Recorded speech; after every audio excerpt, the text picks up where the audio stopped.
పైలట్లు ఉన్నారు, ground staff ఉన్నారు, అత్యాధునిక లేటెస్ట్ ఎయిర్ ట్రాఫిక్ కంట్రోల్స్ ఉన్నాయి. ఇవన్నీ చాలవన్నట్టు ఇది ప్రపంచంలోనే రద్దీగా ఉండే one of the busiest airport Mumbai international airport. ఇంతమంది నిపుణులు, ఇంత టెక్నాలజీ ఉన్నా కూడా 2 విమానాలు ఒకదానికొకటి ఎలా గుద్దుకున్నాయి?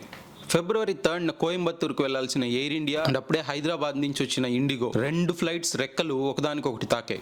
ఆ సమయంలో 2 ఫ్లైట్స్ లో ఉండే ప్యాసింజర్స్ పరిస్థితి ఆలోచించండి. ప్రాణాలు అరచేతిలో పెట్టుకోను. భారతదేశం గ్లోబల్ స్టేజ్ లో ఒక లీడర్ గా ఎదుగుతోంది. ఎన్నో దేశాలు మనతో వ్యాపారం చేయడానికి క్యూ కడుతున్నాయి. ఇలాంటి సమయంలో one of the busiest airports లో ఇలాంటి ఘటనలు జరిగితే ఫారినర్స్ కి మన సేఫ్టీ స్టాండర్డ్స్ పై నమ్మకం ఏముంటుంది? ఇండియాలో కొంతమందికి ఇది చిన్నదిగా కనపడొచ్చు, కానీ గ్లోబల్ స్టేజ్ లో చూస్తే ఇదే చేయలేని వాళ్ళు ఇంకా మాతో బిజినెస్ ఏం చేస్తారని కూడా అనుకునే వాళ్ళు ఉంటారు. చిన్న చిన్నవే చాలా పెద్దగా కనపడతాయి. ఇదేదో జస్ట్ 2 విమానాలు చిన్నగా రెక్కలు తాకాయని అనుకోని వదిలేయకూడదు, ఏం కాలేదు కదా అని.